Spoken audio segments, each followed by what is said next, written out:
केरवा के पतवा पे नेवता पे ठवनी नेवता करी ना स्वीकार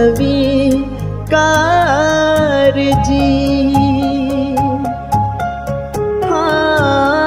लीना आराग मोर आदित्य गोसाइया बरतिन के सुन ली पुकार जी।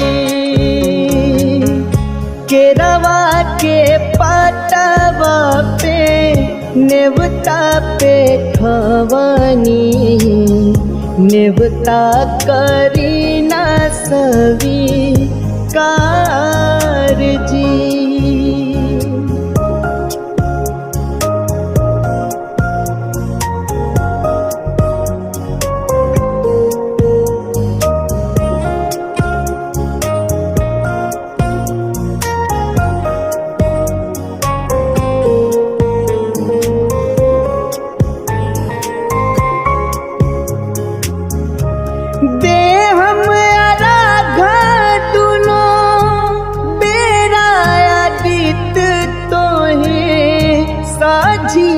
भजी रे दूसरा आरागा देके मानव आशीष आके गंगा जी के तीरे दिन के सहैया रउए रोग धरैया जी।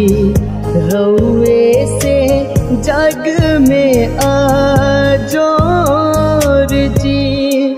हाँ केरवा के पतवा पे नेवता पे ठवनी नेवता करी ना स्वीकार